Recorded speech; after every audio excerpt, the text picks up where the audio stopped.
Assalamualaikum warahmatullahi wabarakatuh. Baik, perkenankan saya terlebih dahulu untuk memperkenalkan diri saya. Nama saya Nadia Nurlaili dari kelas PBAB.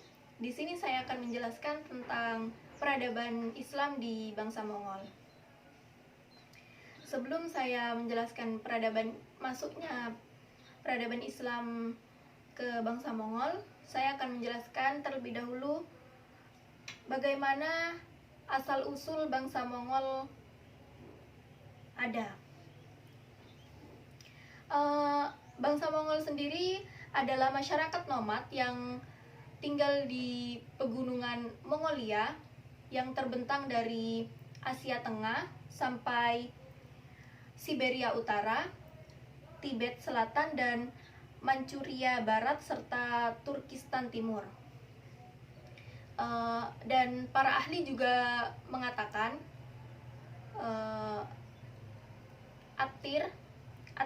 Ibnu Athir juga mengatakan bahwa bangsa Mongol adalah masyarakat nomad yang nenek moyangnya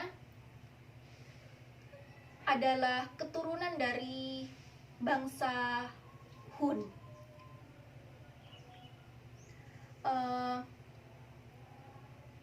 Nenek moyang mereka bernama Alan Jahan mempunyai dua putra kembar yang bernama Mongol dan Tatar, dan dari putra itulah tercipta dua suku bangsa yang besar, yaitu bangsa Mongol dan bangsa Tatar.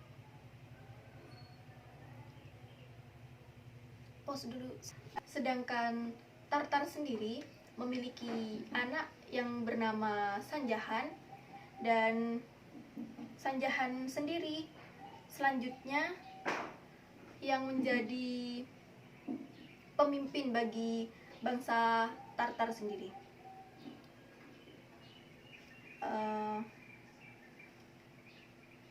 Bangsa Tatar sebagaimana umumnya bangsa nomad sendiri terkenal dengan masyarakatnya yang mempunyai watak yang kasar. Jadi bangsa Mongol sendiri juga bisa dikatakan 11-12 dengan bangsa nomad.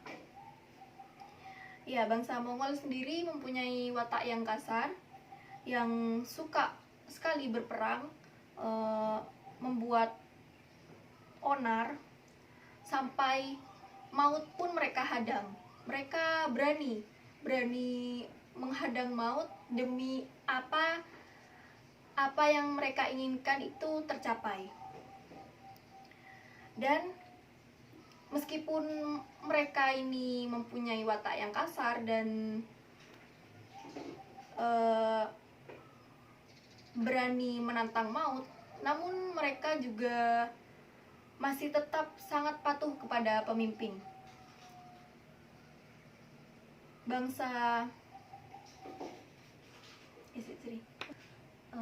Dan bangsa Mongol sendiri di sini kan tinggal di pegunungan Mongolia. Jadi di sana cuaca itu kadang ekstrim, mempunyai cuaca yang ekstrim. Biasanya bangsa Mongol kalau saat musim dingin, mereka biasanya beralih tempat tinggal ke daerah bukit di bawah pegunungan agar mereka mendapat kehangatan, agar tidak kedinginan. Dan sementara pada musim panas, bangsa Mongol sendiri biasanya beralih tempat tinggal kembali di bagian atas gunung selama 2-3 bulan. Mereka di sana untuk mendapatkan air dan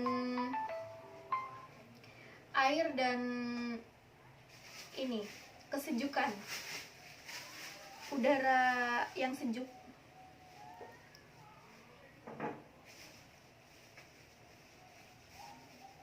Dan karena cuaca di sana ekstrim, jadi bangsa Mongol sendiri ini memanfaatkan hewan ternaknya. Bangsa Mongol ini juga di sana ini mengembala kambing gitu, mengembala domba, seperti halnya bangsa-bangsa Ya. karena di wilayah bangsa Mongol ini terkenal karena di wilayah Mongol ini ekstrim atau bisa disebut ekstrim cuaca di sana, mereka bertahan hidup dengan berburu binatang atau mengembala domba.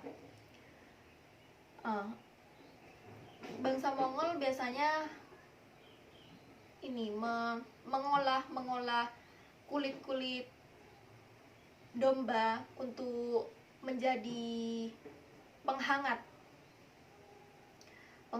tubuhnya, dan mereka mengandalkan kehidupan berternaknya itu, sehingga mereka akan berpindah tempat jika air atau rumput di sana sudah tidak ada atau bisa dikatakan gersang lah.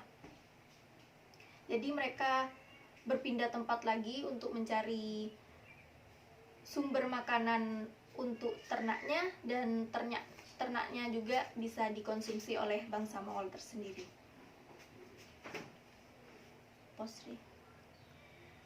Nah, karena keekstriman cuaca di sana, jadi bangsa Mongol tadi sering berpindah-pindah tempat untuk mencari makan ternaknya. Kadang satu-satunya cara untuk bertahan hidup bangsa Mongol itu mencuri atau merampok orang-orang di daerah pertanian sana yang berdekatan dengan bangsa mereka. Nah, cara mencuri itu atau merampok itulah yang menyebabkan terjadinya peperangan atau peperangan penduduk ataupun peperangan bangsa antar bangsa, karena ulah bangsa Mongol sendiri. Dan baik, kita beralih dengan bagaimana masuknya Islam ke bangsa Mongol.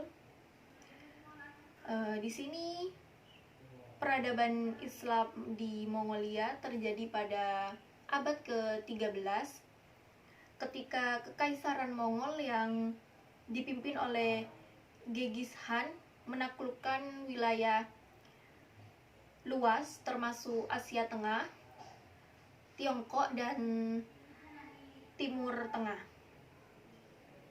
Dan meskipun Kekaisaran Genghis Khan sendiri itu bukan orang Muslim atau bisa dikatakan non-Muslim, ia memperlakukan umat Islam dengan baik,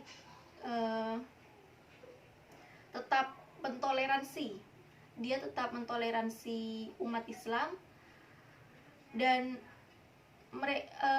dia mengizinkan mereka untuk menjalankan agamanya sendiri-sendiri, kepercayaannya sendiri.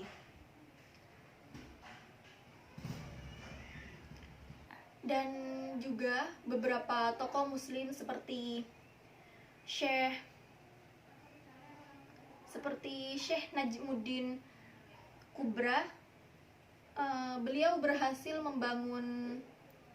menjalin hubungan dengan para penguasa Mongol dan mempengaruhi mereka untuk memelihara kehadiran umat Islam. Pada masa pemerintahan Mongol, beberapa pemimpin Muslim juga ditempatkan di tempat yang baik, yang sebagai uh, ditempatkan yang baik, seperti pemerintahan Mongol ini menempatkan umat Islam sebagai gubernur atau pejabat di wilayah-wilayah yang dikuasai bangsa Mongol. Dan mereka mendukung pembangunan institusi Islam seperti masjid dan madrasah juga. Dan oleh karena itu, dengan berselangnya waktu, dengan bergantinya waktu, berjalannya waktu, beberapa bangsawan Mongol akhirnya memeluk Islam, seperti Ghazan Han yang merupakan seorang penguasa Mongol pada abad ke-13. Namun di sini pengaruh agama Islam, pengaruh agama asli Mongolia seperti agama Buddha dan ajaran suku-suku Mongol lainnya tetap menggeser dominasi Islam di Mongolia. Agama Islam secara bertahap atau secara hari demi hari mengalami keturunan atau kemunduran, dan Mongolia kembali kepada agamanya atau kepercayaannya masing-masing, atau kepercayaan nenek moyangnya yang dari dahulu itu. Namun meskipun demikian, warisan peradaban Islam di Mongolia tetap berpengaruh dalam seni, arsitektur, dan bahasa Mongolia, dan merupakan bagian penting dari sejarah dan budaya Mongolia. Baik, mungkin hanya itu yang bisa saya sampaikan. Kurang lebihnya mohon maaf. Saya Nadia Nurlaili, izin mengundurkan diri. Assalamualaikum warahmatullahi wabarakatuh.